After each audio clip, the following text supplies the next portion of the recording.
At the end of my apprenticeship, my boss actually went on holidays and sort of left me. Wrestling was a massive part of me, a part of who I am. To stop that just cold turkey, I came alive in another part of myself, which I didn't really know about. I find that amazing because the Jake that I've gotten to know. At that point in time, I chopped my finger off. And from that point there, it was just...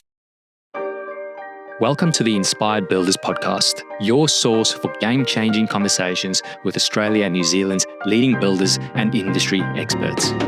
Each week, we deliver real stories and proven strategies from those who've been in your shoes.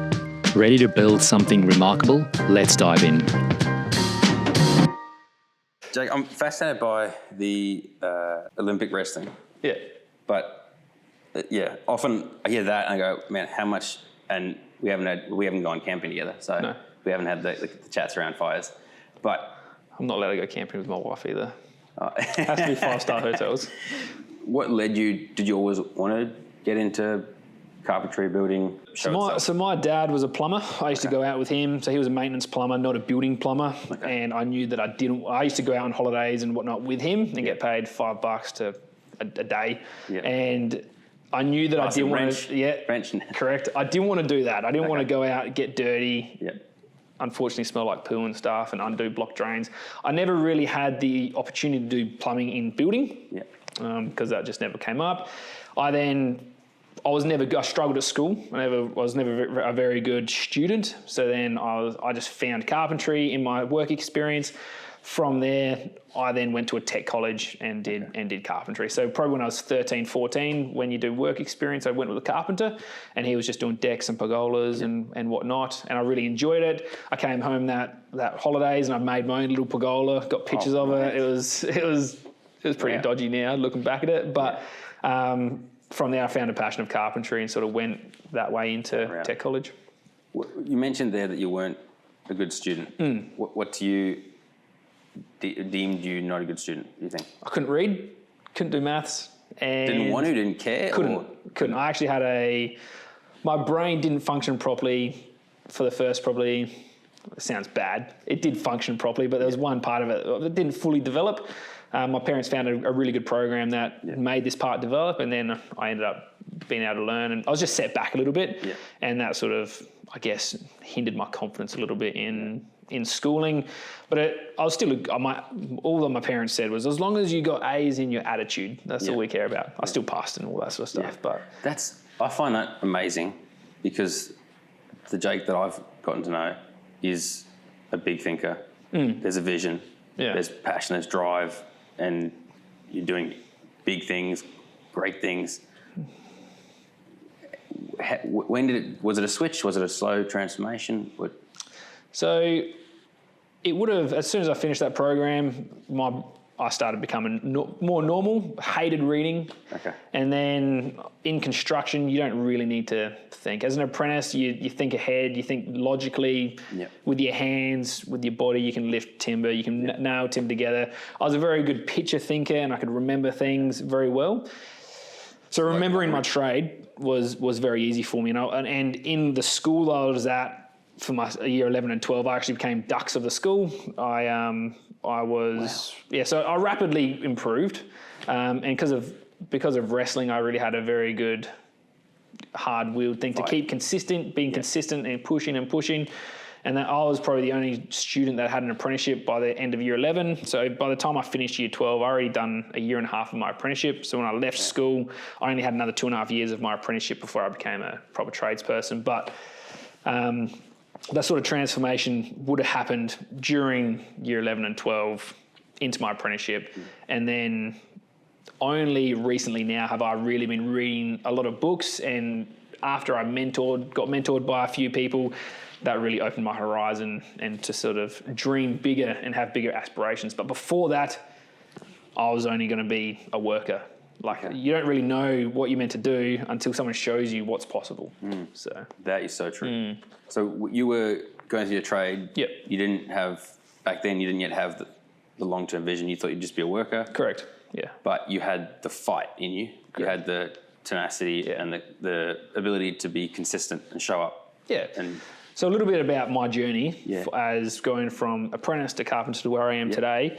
I started off as an apprentice, and I was a good apprentice. I used to always run and do whatever I needed to do, and I worked with a general builder. And in the back of my head, and I try and teach all my apprentices, because I'm a general builder, that it's actually really good for you. When I was in that spot, I thought it was the worst thing for me, because I was being a general builder's apprentice, not just carpentry apprentice. So I learned every aspect of buildings, from digging on an excavator, demolition on an excavator, to digging out footings, to framing, to roofing, the plasterboard, insulation, everything to do with the house. So now, funny that in hindsight now, great training ground. Great training, yeah. But back then you thought this was the pits. I thought, what am I doing here? And I would literally ring my other people that I knew who were carpenters, say, hey, can I transfer my apprenticeship to you? It never happened.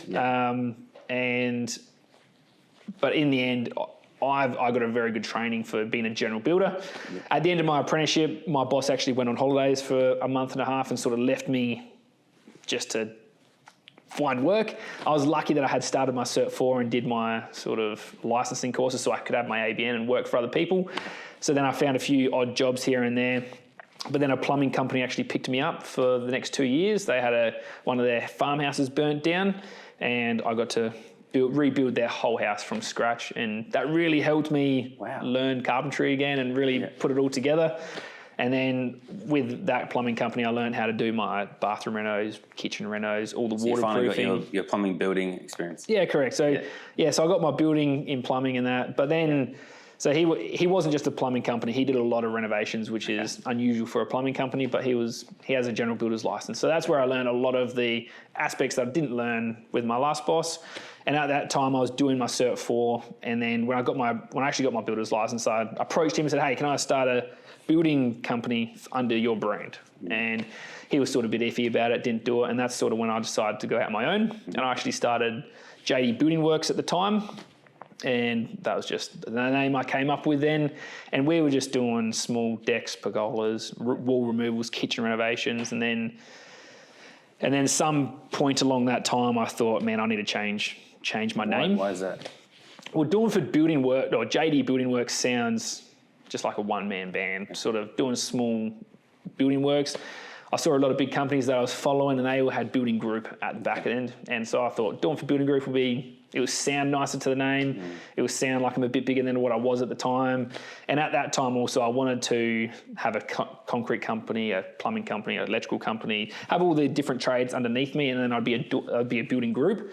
My goal sort of shifted from that after knowing how hard it is to manage all the different aspects and whatnot. But that's why I said building group. But now it's sort of, we're focusing on new homes and extensions.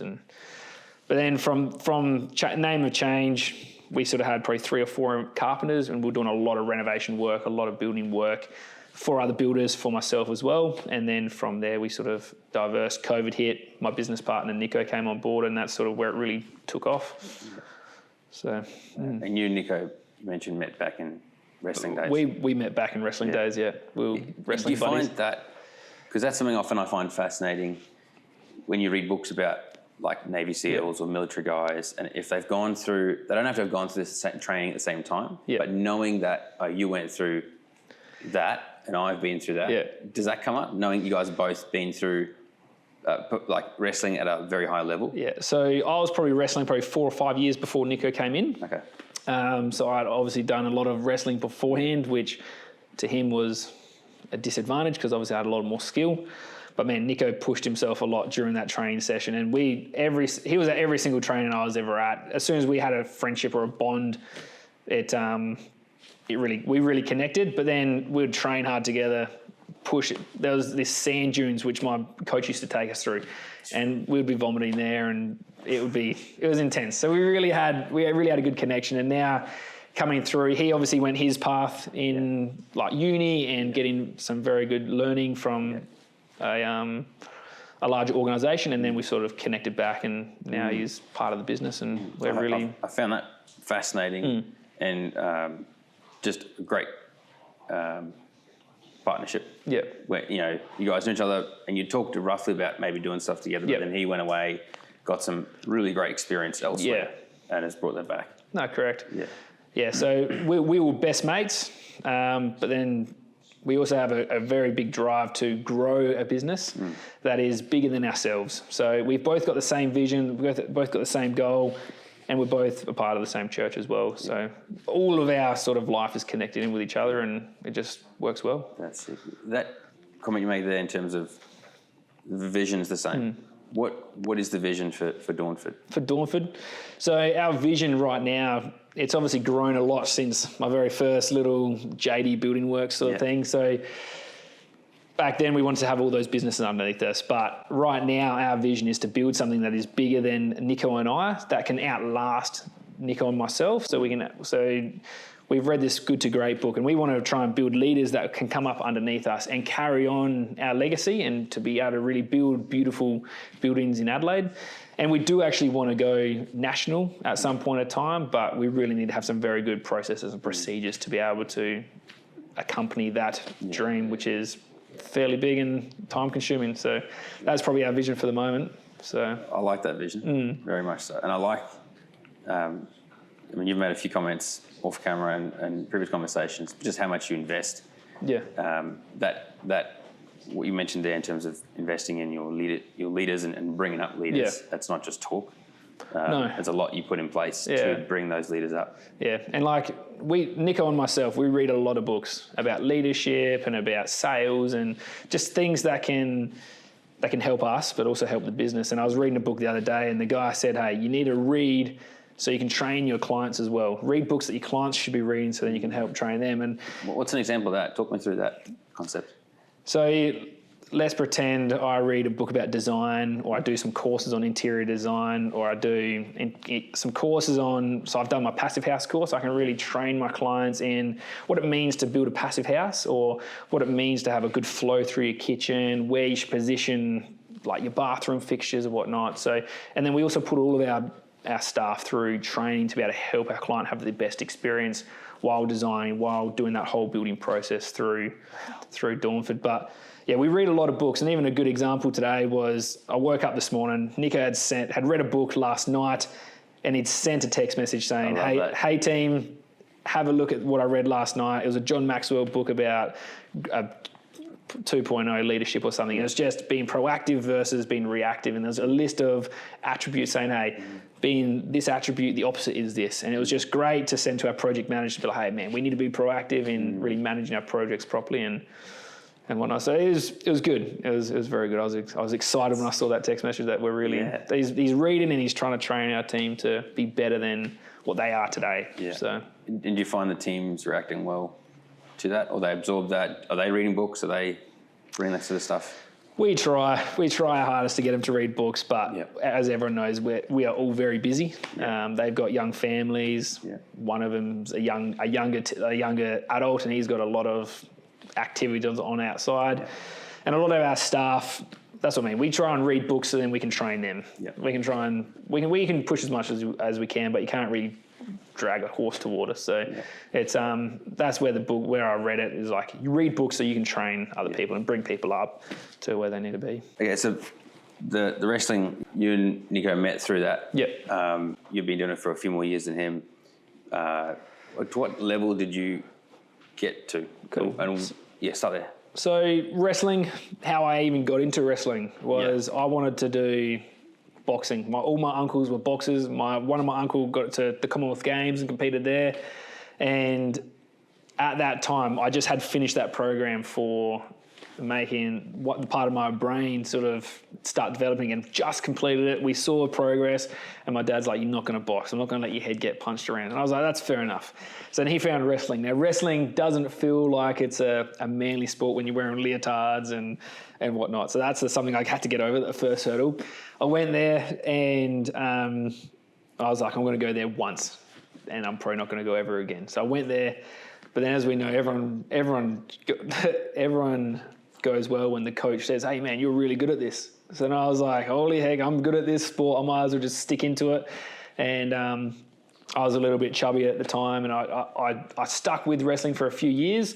And I remember after doing it for about 3 months, I had my first competition. Now, 3 months of wrestling, you don't really know what you're doing. I came second in that competition, and there was a kid called Jaden, and You still remember? I lost to him. I remember him because I lost to him a lot. And so I lost to him, and then my goal was I need to beat Jaden to be the best in my weight class in Australia, because in local South Australia we were the only club at the time. Now there's plenty of clubs and wrestling clubs and wrestling, but at that time we were the only club. So then we went to interstate to wrestle other states and stuff. So at that time, probably about 3 years in, I was wrestling. I was pretty good. Winning championships here. And what age were you at the state? I reckon I started when I was in year 8, so I would have been 13, 14. Okay. So probably when I was about 16, I really matured. I had some skill behind me and I could start competing well on like a national level. Now, wrestling is not big in Australia. Okay. It's massive over in other parts of the world, but in Australia, there's a limited pool. So I ended up winning a lot of my competitions, and then they sent me overseas to Bulgaria and Switzerland, and I've travelled a lot doing world championships. And when you're on you keep this well under wraps here. When you're on a world championship level, you're wrestling against 40 of the best wrestlers in every country. So Australia is normally the lowest level or besides some of the little islands, but. So I would compete against them and I'd get absolutely hammered, and I'm like, man, there's a next level here where I need to try and get to. So. Did you enjoy that? Like, I enjoyed it. You enjoyed that being hammered? That there's so much more to grow? Well, you need to know where the top is so you know where to work to. And I knew that I was probably just as fit as everyone. But the problem was I didn't have the techniques to be able to actually wrestle and compete with those people. So my coach actually sent me over to Japan for a month and a half to train with the Japanese teams over there. And what was that like? That was interesting. Yeah. Very interesting. Yeah. So I went over there with one of my best mates at the time, who was also a wrestler. And we were living in a little dorm room and in a university with other wrestlers around, other university guys that were wrestlers. And we sort of just went into their culture and lived like they did, trained twice a day, ate the food they ate. And then during the day while they were at uni, we walked around Tokyo and did a whole lot of stuff. It was quite fun and amazing, but that was also hard over there. But again, I was still one of the fittest guys in that gym, so keeping up with all the leaders through their training, but then their skill level is where we learnt a lot from. So when I came back from Japan, I was a lot better. So then the wrestlers in my gym got a lot better as well. And then, so we carried on doing that for a couple of years and then going to world championships again. But there became a time where it felt like a chore to keep pushing. But then when you went to a competition, you won, you're like, well, this is fantastic. All this hard work's paying off. Your training goes really well. You look good. You feel good. But then the reason why I stopped wrestling was I just got married. I just started my business, training 30 hours a week, running a business, being married. Something had to stop. And I'll go a little bit weird here, but the Lord told me I had to stop something. And I just couldn't pick. And actually, at a point of time, the business, I had 3 guys working for me, and I actually chopped my thumb off at work, and that made me stop wrestling.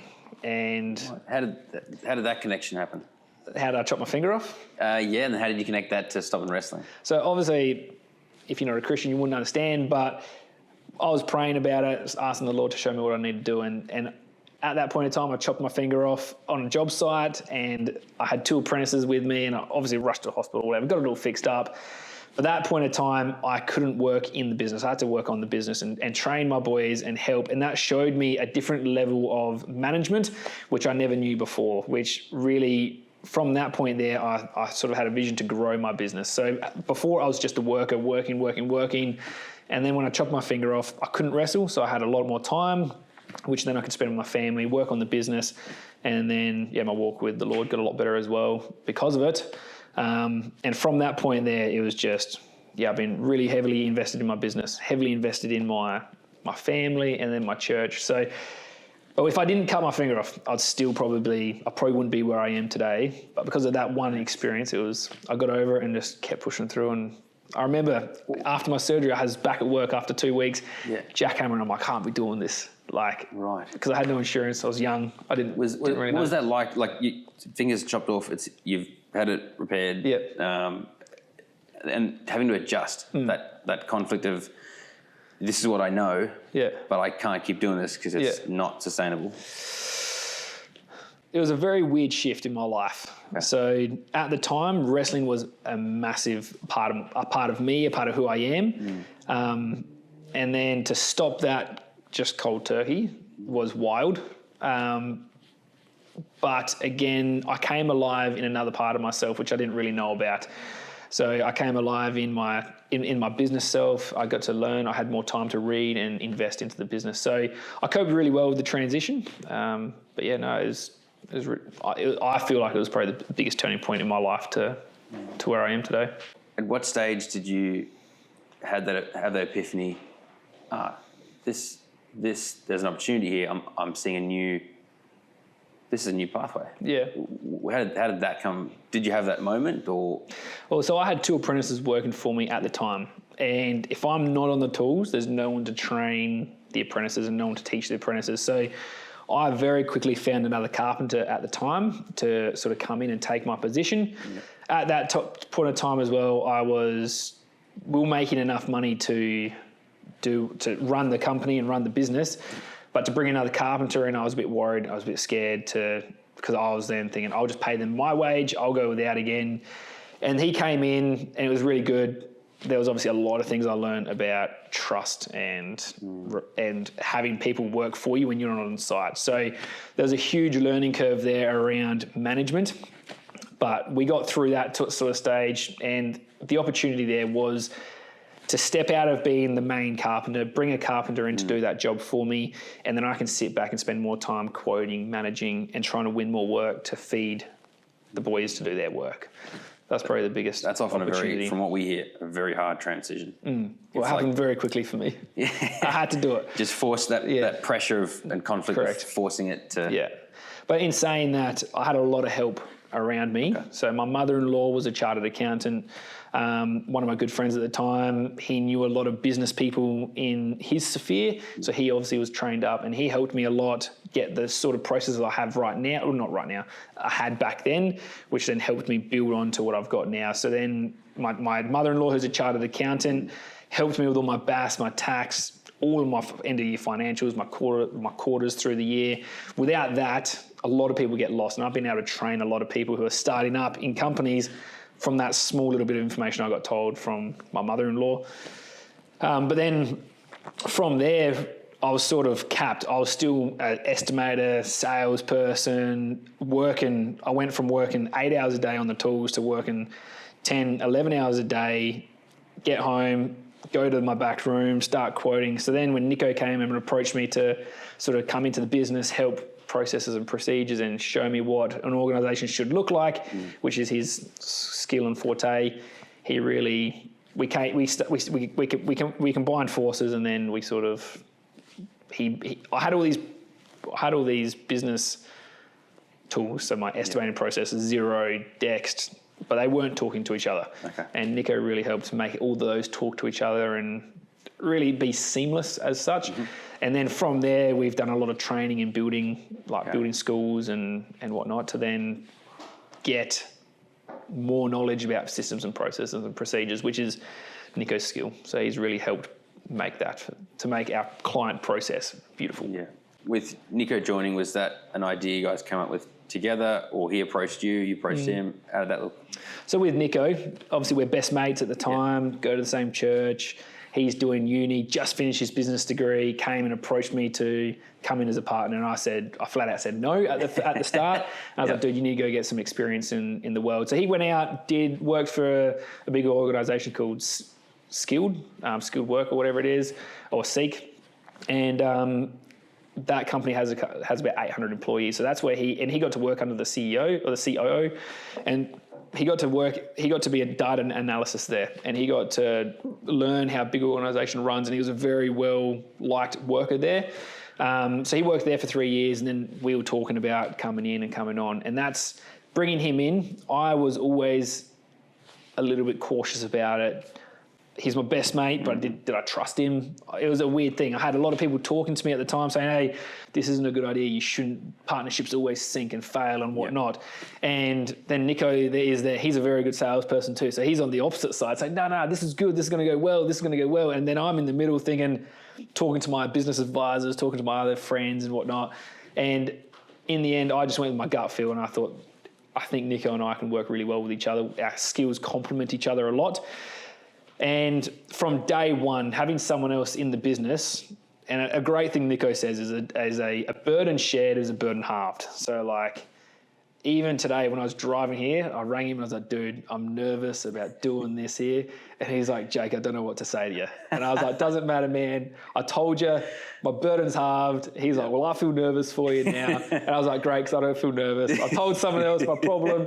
So having someone else there next to you, and even during COVID, it was happy days in the building industries, but straight after that sort of peak. And then there was a level there where interest rates started coming in, started hindering the people we were focusing at the time, and the jobs we had were running over COVID, and they really all only finished in this financial year, and that's where we sort of saw some losses coming into our financials.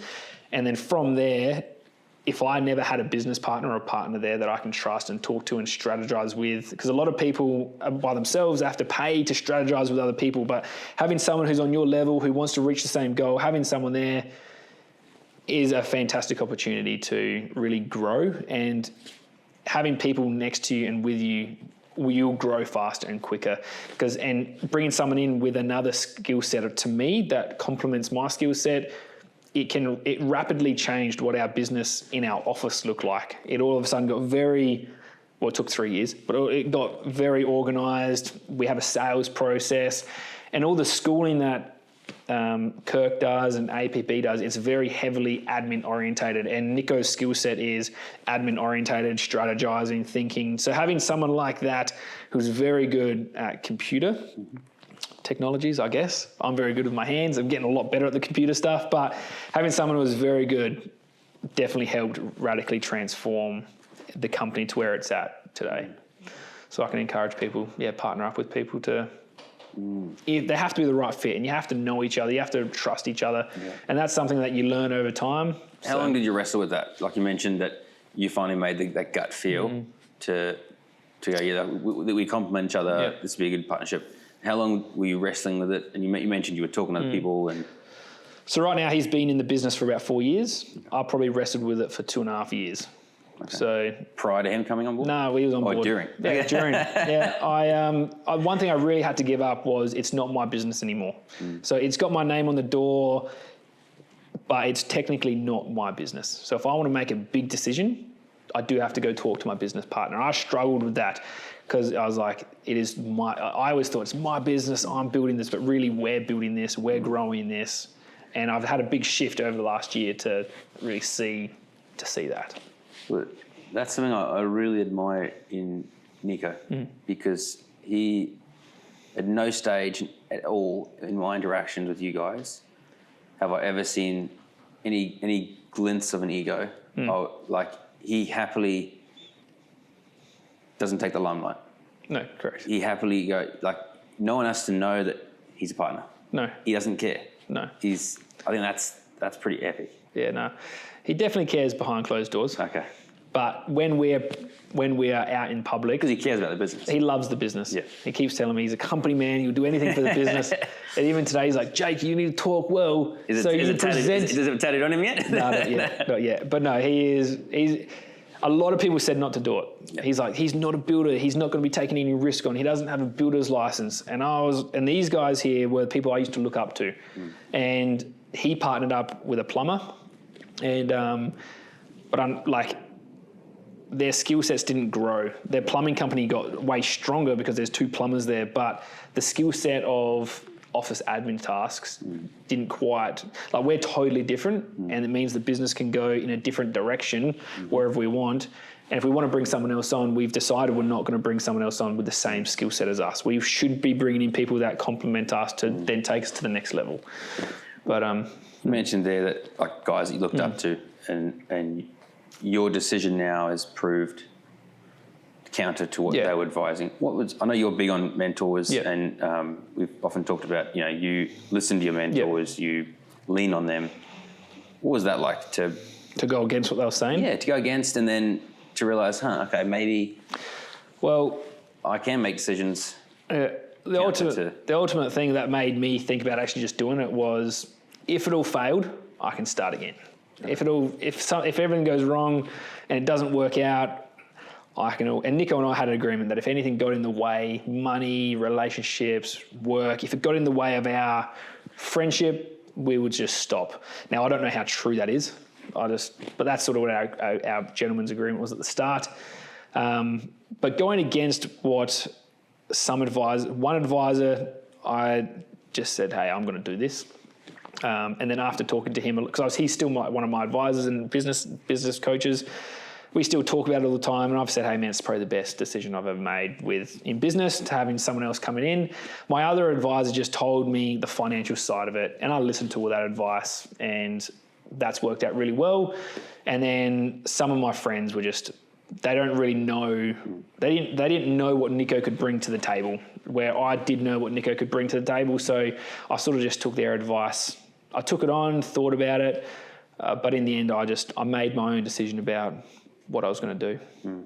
But definitely having advisors around me definitely helps me make more informed decisions, but then also it helps grow me as a person as well. So the one thing you've mentioned there a few times is just how important that admin role is, and because that's a business needs to run. Oh yeah, correct. That's admin side runs the business. Yeah. And that's also so important in a building company for the client's journey. Yeah. What would have been some big shifts you've made in that side of things for the purpose of the clients bettering their outcome, bettering their journey? So when a client used to just ring me, I used to go out there straight away and talk to them, write notes, and then go back and squiggle some stuff on some paper, document, take photos of that paperwork, store it in some plastic sleeves, come back to it, do my quote, send the quote off. But right now our process is a client will call us, they'll book in a meeting with Nico. Nico will explain the whole process. So we've now gone from just doing construction to design and construct. Okay. So Nico will explain that whole front piece to the client and sort of tell them costs and average costs for the whole design piece. And then from there, they'll go into a sales pipeline where we go concept designs, prelim designs, working drawings. And through that whole process, we're getting data from them, producing plans, engineering, the whole piece, where before, and we can do that for 50, 60, 70 clients at one time, where before I couldn't do it for 3, or I could do it for 3, but it's like I was limited. Now that I've got a strong admin base and we've got strong systems in place, we can actually have the funnel come through and draw and design for people, which is sort of my passion, is designing a great family home or a great home for someone to live in.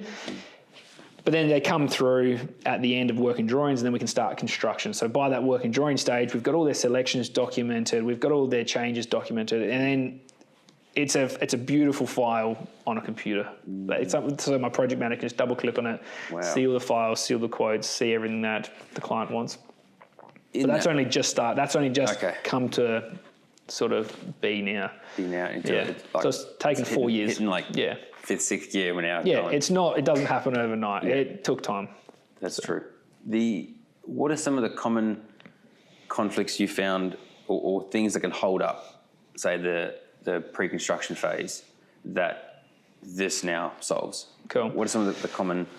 So a lot of the problems we find, if someone comes to us with plans, we then have to go back and forth a lot with the client for selections, for what materials they want to use. There's a lot of stuff that isn't in the plans, or it is in the plans, or it's not well documented, where if they come through with us, we've got our whole selection process, and by the time you get to working drawings, you get presented a tender at the same time. Well, not at the same time, but very soon after you get presented a tender. Okay. But then, so that saves a bit of time. There's also the council piece.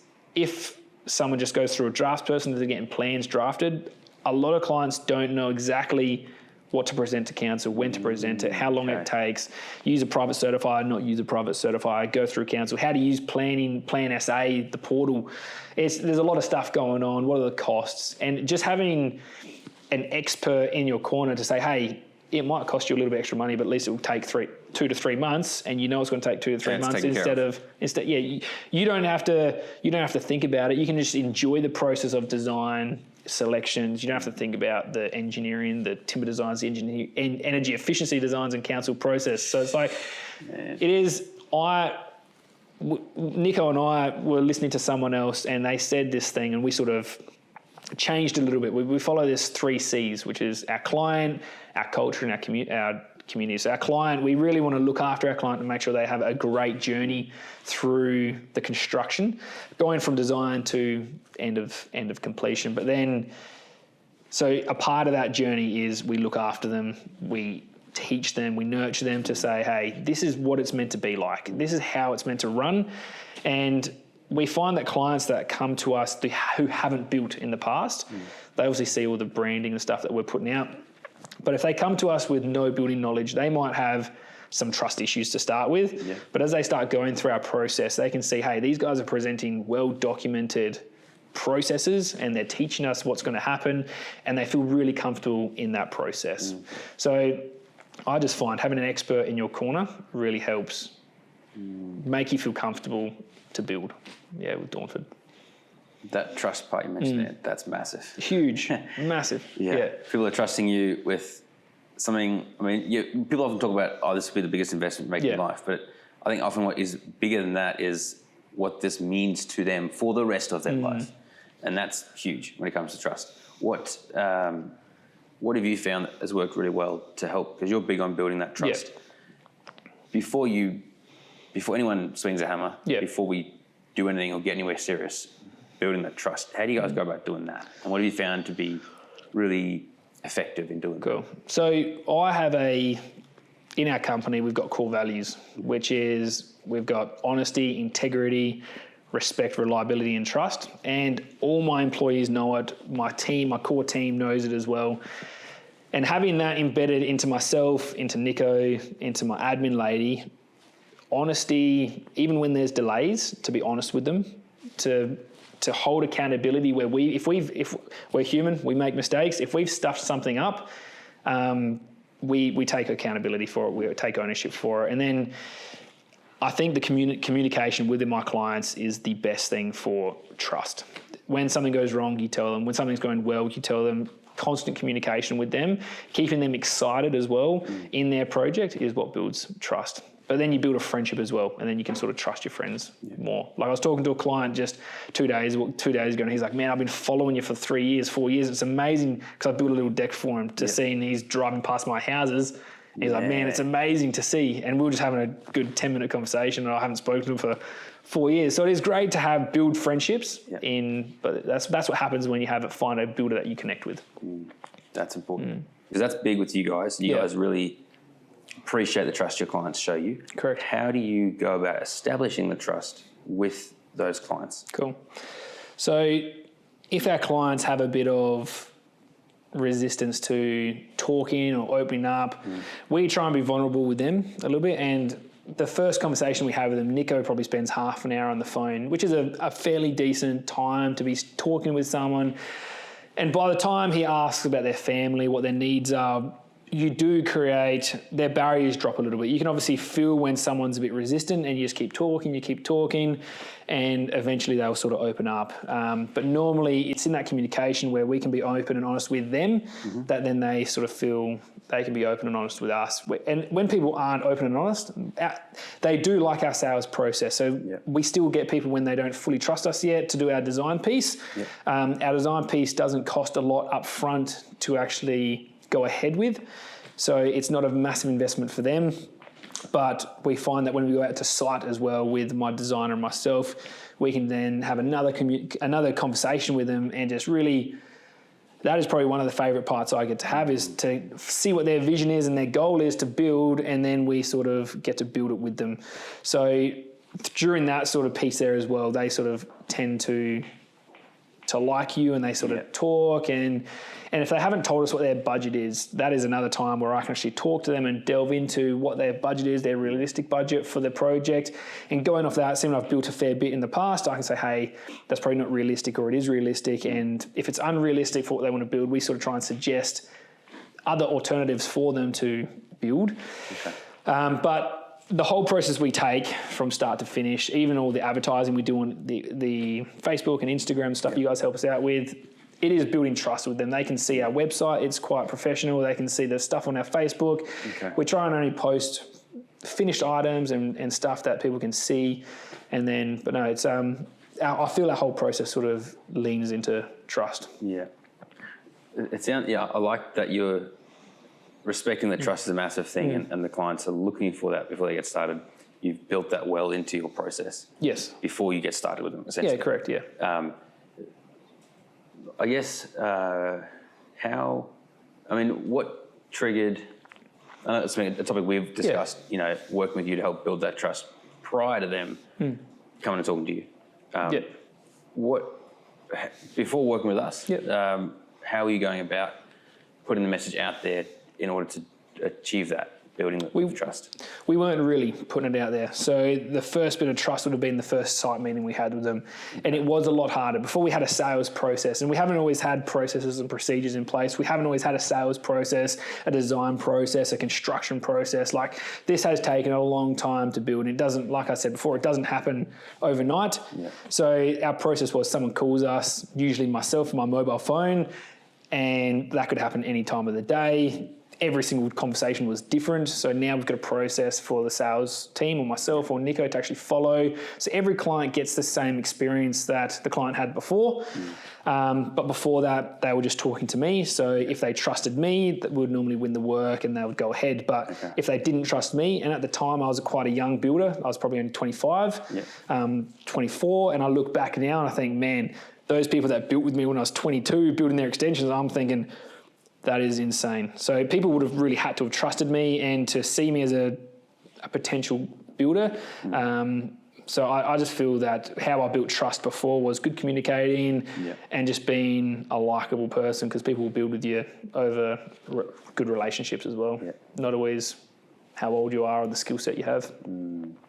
It's an emotional thing is what I got taught from some marketing company.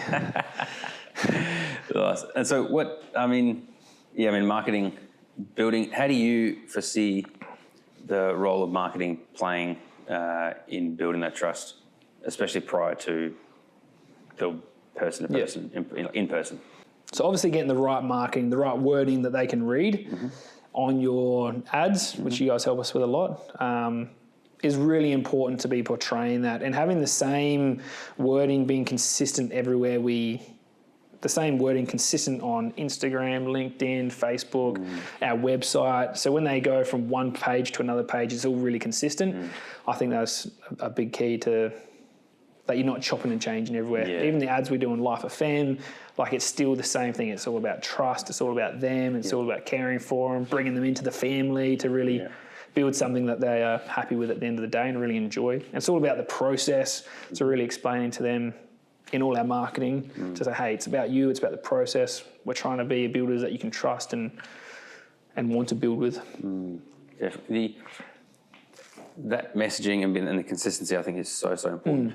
How did you find, because I know a lot of guys we work with, that consistency isn't there prior to like the story development and vision phase, because that's where it's like, oh, okay, cool. Everyone, this is where we're going. This is what we're about. This is the message. What was it like for you guys to go through, for you for the vision part and then for that team? What was that like to go through?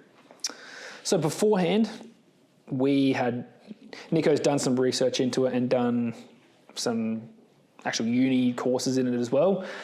So we sort of had a slight idea, and we have a good knowledge, and ChatGPT helps out a lot too. But coming to you guys really helped get our vision focused, and having our story for our clients to watch really helped us focus into what we wanted to do.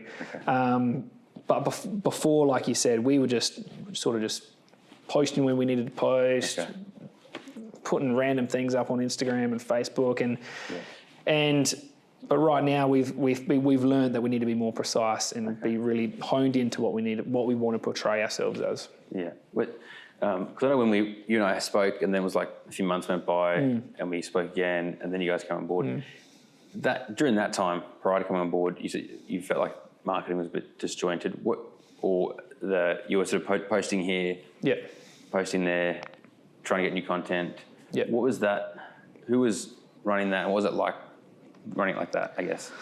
So Nico and our admin lady was doing a lot of it, doing a lot of research and how to do it, and just from doing it for the last 4 years, we were just going ahead with the motions, putting ads out there, and I guess Nico was consistent in what he was doing, but now we're very consistent and very honed in on the aspects of what we want to portray, and that's trust, building, and doing the whole story process with yourself really solidified what we were doing. And I won't lie, but like beforehand, I was like, what are we doing? Where's our vision? Where do we want to go? And then all the questions that you were asking in all the paperwork, that really helped Nico and I sort of say, cool, this is where we want to get to. This is where we want to. This is what we're struggling with. And we learned that we sort of need to tell clients, hey, this is a problem for you guys. This is how we fix it. Like we never really thought about that stuff before coming on board with you guys. But yeah, it's been a big help.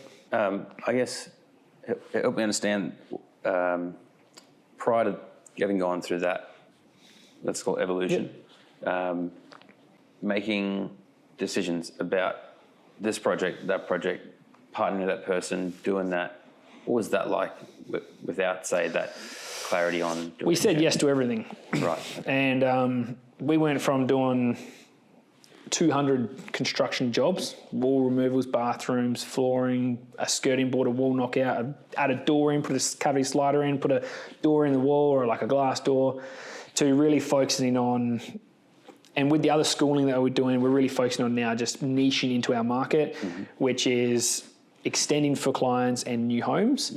Now and that's gone from 200 jobs at $50,000 to 22 jobs at $500,000. So it's the same revenue, but it's a lot less organisation, it's a lot less people we need, and we can do the same sort of work and revenue as 200 jobs as now 22 jobs. So it's really helped solidify who we target and who we go for.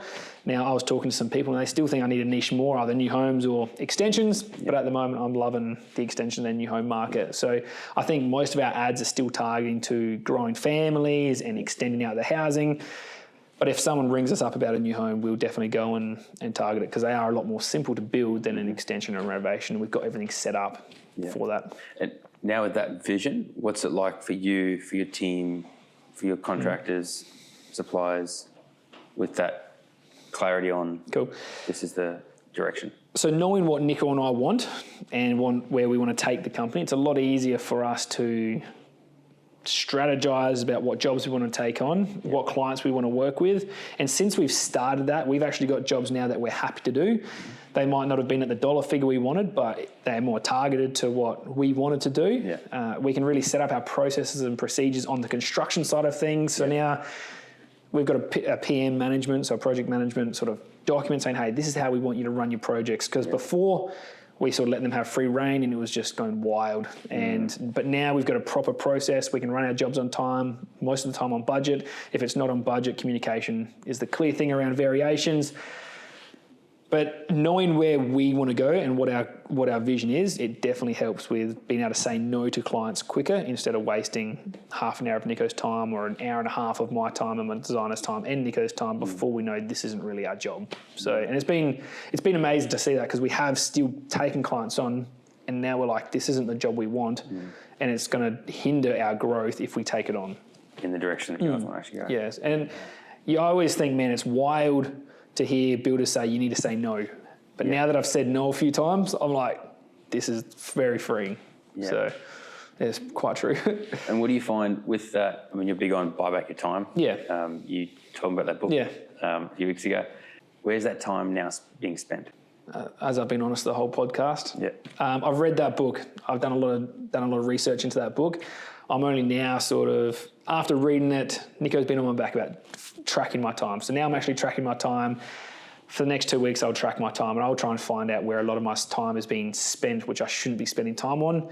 Before, it was a lot of time on my carpenters and not enough on my building side of things. So Nico was really focusing on the building and trying to push that while I was focusing on the carpenters, which is not my dream to have a carpentry company. It's more a building company. So we have shrunk our carpentry team quite a lot. So now I've got one team and now we can use subcontractors, and I can really help my PMs and to really be able to produce the work and be able to talk to a lot more building clients and create relationships with like architects and other people that might be able to bring in those larger new homes or larger extensions to where Nico and I really want to get to and the design of work we want to do. That's it. Talking more about that, what does the future for Dornford look like, and what excites you most about it? So the future for Dornford would be to keep growing at the pace we're growing right now, which we've got some targets we want to try and hit. Still doing renovations and extensions for people, but Nico and I would really like to start doing maybe 1 or 2 projects for ourselves to see if we can go into that development side of things. So maybe buy a house, do a really nice extension on the back of it, and then sell it off. Other than that, that's probably where we want to go to. But we really want to we don't want to grow too fast, but we want to have great systems and processes in place so we can that's important. Grow consistently. Well, I'm assuming, Nico, you're tracking this time right now in the podcast. Don't have my watch on. Usually my watch is buzzing every 15 minutes, so then I go on my Excel spreadsheet and do it. So that's epic. But yeah, no, it's where we are. And the meeting you had prior to this meet, how have you guys come to know each other? I think he watched something on somewhere, saw some sort of advertising somewhere, rang us up. It was a cold call, and he's a project manager himself. So this job, in my head, I was like, this is either going to go really good or really bad. I went against all the teaching again that I got taught, not to show the costings for every category, but he really wanted to see it. So I said to him, hey, if we're going to have this meeting, it could go really well or really bad. And he agreed, and we had this meeting, and it went really well. And he's like, hey, how about we go the next step and sort of go deeper in. But I opened up to him. I was honest. There was a few things that he wanted to put into the house, which I've never done some details like he wanted to. But I was honest, and he understood. He's like, Jake, I'll help you through the details, which is fantastic. And I think he feels a bit puffed up as well. And awesome. I'm just happy that I win a nice little house. Well, not little, it's quite big. But I like that where even in that scenario, it's something new, but you were honest and transparent. And those are like 2 of the key values. 4 or 5 values you mentioned earlier. So living out what you're preaching. It is what we try and do. Yeah. Like epic. Well, Jake, massive thank you for spending time with us today. I appreciate it. Thank you. Pleasure.